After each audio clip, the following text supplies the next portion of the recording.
Thank you very much for all coming along to this talk. So you'll see it's about spirituality and alcohol and drug treatment interventions. So the spirituality component was part of a larger study. So what you'll find is that although I focus on spirituality, I will also give you some of the background context to the overall study. So I can see that many of you here are Salvation Armyists, so you'll be very familiar with the Bridge program, which is their alcohol and other drug treatment program that's rolled out across the country. It has multiple options of delivery, and one of the core parts of it is residential treatment. So that's 8 weeks in a residential setting. So in about 2013, the Salvation Army came to us and they said that they wanted an evidence-based evaluation of their program. They wanted to know what they were doing right, whether it was effective, and what could be improved. So this was a really unique opportunity for us. You'll see that I'm part of a team. So I'm a clinical psychologist, and I do a lot of clinical applied research, so that's why I was brought on. So when we looked at evaluating the Salvation Army Bridge program, we were going to conduct a 12-month nationwide prospective study.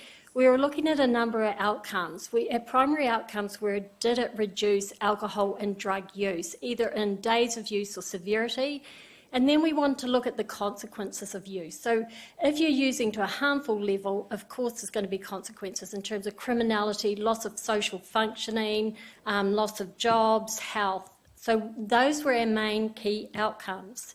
We looked at these outcomes from baseline before treatment started, at end of the 8-week treatment, and then at 3-month follow-up. Because what's really important in alcohol and other drug treatment is people may get better for a while, but the really important thing is when they go back into their communities, into their normal environments, can that maintain, that gain?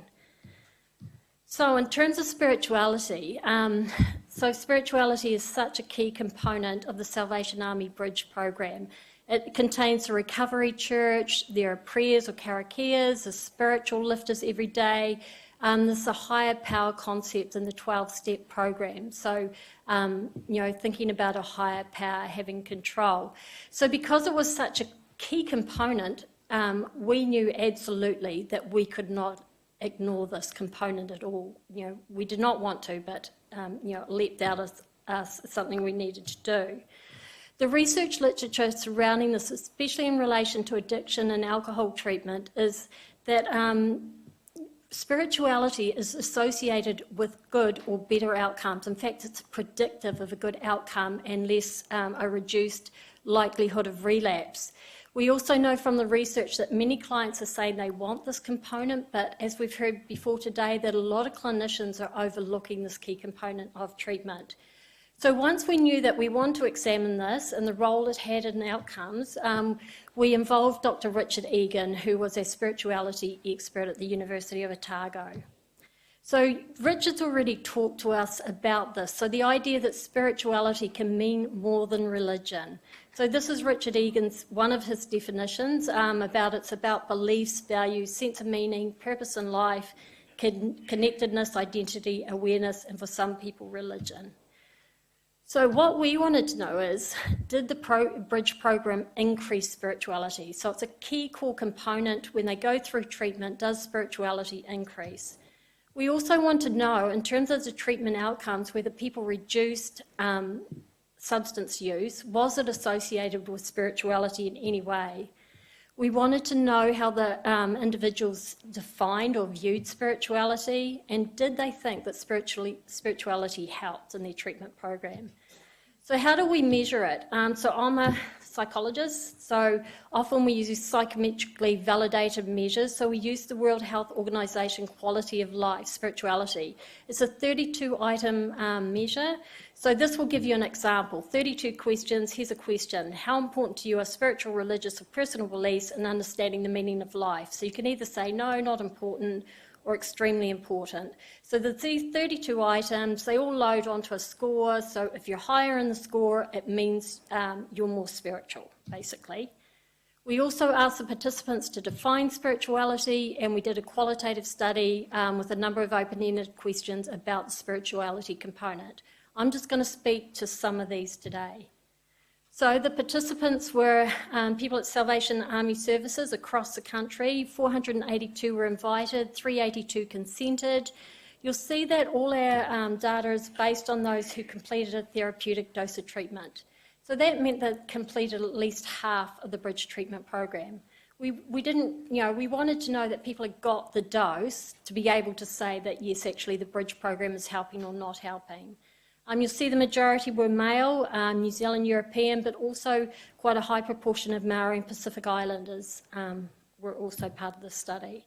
So I just want to mention this really briefly. In terms of the overall treatment outcome, does the bridge program reduce or stop harmful substance use? Absolutely. Right, so when you look at days of use, the black is before treatment, end of treatment, so that's at the end of 8 weeks. Days of use have basically vanished, and there's a bit of a bounce back at 3-month follow-up, but it's still significantly lower, and you would say at a clinically or personally salient level, it is much better at 3-month follow-up compared to start of treatment. Again, days of use, does not convey the idea of severity of use, so you could use regularly, but not at a severe level, so we looked at severity of use, and again, we've got the substantial reduction at the end of treatment and again at 3-month follow-up. So those are our kind of key outcomes. So now we look at spirituality. So in terms of spirituality, did it increase over the evaluation period or over the period that they were getting and receiving all this input from the bridge program? So you'll see there that this was significant increase statistically. So from baseline in black to the end of treatment and at follow-up, there was a significant increase in people's scores on the spirituality scale. Did it matter in terms of treatment outcomes? So what we did is we run some statistical analysis, and basically an overall, if spirituality was higher, then it was associated with a decrease in severity of alcohol use and or drug use. So across both of them, increase in spirituality, decrease in severity of use. In terms of defining it, we gave them, so this came from Richard Egan, he gave them 19 definitions of spirituality, and we asked them to define which ones they thought were in spirituality. They could include more than one. So if you look at this figure here, you'll find that the top 5 were faith, beliefs, values, meaning, purpose. You'll see down the other end that not many people said it was meaningless. Most of the participants in the study said spirituality was meaningful in some way. And as we've discussed before, you'll see also down the other end where we've got religion. So for a certain proportion, religion and spirit, was spirituality, but for many people it was a number of things. When we looked at their perception of whether spirituality changed during the program, so I know that we scored it and we said, yes, it did change. They went from a mean score on spirituality of this to this. But then we wanted to ask participants what they thought, not just a number measure. So we asked them, did the program affect their spirituality or religious beliefs and how? And did it alter any sense of meaning or purpose in their life and how? So they gave written responses to open-ended questions which we qualitatively analysed and categorised into major themes. So the responses to the open-ended questions basically fell into 3 categories. So most participants, so the majority, you're talking about 75%, said that spirituality was important and it had changed over the bridge program. And what we found is people viewed it through different lenses. So some said it was through a religious lens in terms of their spirituality changing, but for the majority it was a generic spiritual lens. But of course we had some responses that said no, it didn't change, or no, it didn't matter. And so we'll just briefly go through those. In terms of a religious lens, these were the typical responses under that theme. So Christian values have been awoken. I was a non-believer, now I believe in God, who I choose to be my higher power. The program re-strengthened my faith. Yes, I believe God is the way for all areas of my life. When we look at the more generic spiritual lens, someone said my spirituality has increased hugely. I've always been a spiritual person, but I was just tapping on the door and now the door is open. Yes, that I have meaning for myself and others around me and what my purpose is in life by learning that drugs, alcohol was stopping me living fiscally, spiritually. I really like that quote because I think that's what addiction does. It takes people's soul, spirituality in essence, and leaves them with the addiction. So I love the idea that he could see, or she could see, that that was what was happening. And then it gave me a better understanding of it. It's not just God, it can be anything. So in terms of those who said there was no impact on spirituality or religious beliefs, so they're saying, hey, I was willing to accept the ideas but never took it on board. I pondered it more than I usually would, but I haven't drawn conclusions. No, being abstinent has lifted the haze-o. All right, so that was very brief. So I'm just referring you to the report that's online, freely available. If you go to chapter 5, you'll see a very full description there. So just the key take-home messages. So similar to previous research, many of the clients considered that spirituality was an absolutely essential component of their treatment, and it was associated with better outcomes. And the Bridge program did increase spirituality, no matter how people defined it. So the idea is we need to consider it when we're doing alcohol and other drug addiction treatment, but keeping in mind that not everyone may appreciate it. It might not benefit any of them, and occasionally we had negative responses to it. And I think this idea about a broader definition of spirituality suiting more secular societies. Now, I'm not going to do it because I'll be out of time, I'm thinking. Yep. But just generally, so we did this evaluation in New Zealand. We're now looking at doing it in Samoa. So we're having to rethink what we're doing around spirituality, because in Samoa, 98% of people see spirituality as religion. So what we did here, we can't just roll out here. So if you're doing this type of research, always keep in mind what is the cultural context and what you're doing, is it going to fit with that? Thank you.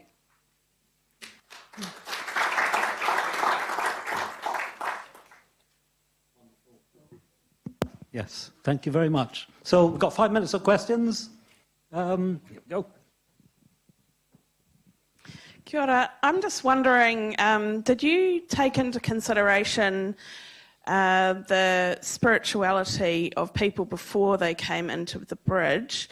I know that you looked at the baseline level, but I'm just wondering, did they choose to come to the Bridge because of that? Or would they have chosen to go to another treatment provider if spirituality wasn't important to them? Yeah. I think that's a good question. We didn't measure that. I think somewhere we could probably look at the data where we measured some historical factors. My sense is in the alcohol and other drug treatment program, but you might know better, is that the services are so limited and so few that people are coming to you because this is the best service. It's a service that provides residential or detox.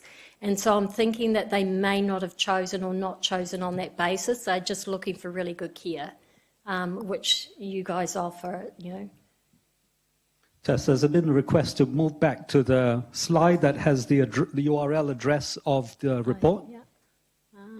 It'll take me a little while. There we go. Yeah. Okay, next question. Yes. Hi, I was just wondering that 31% that you said did not complete treatment.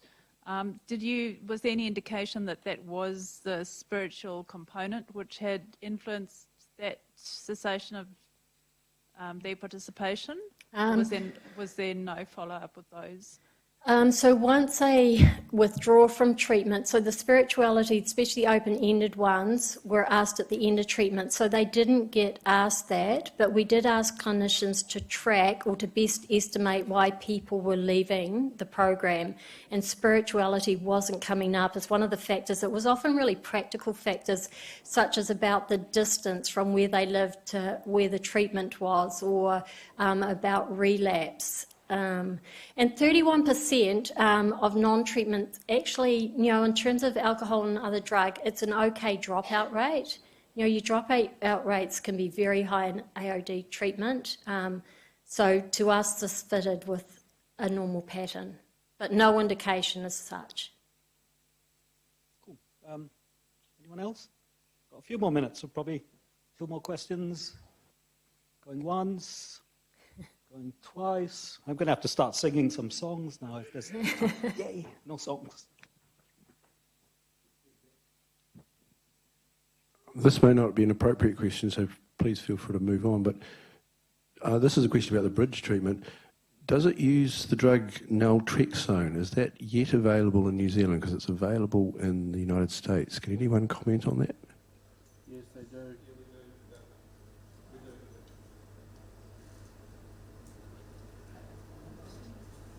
Actually, can I just... No, I can speak from here.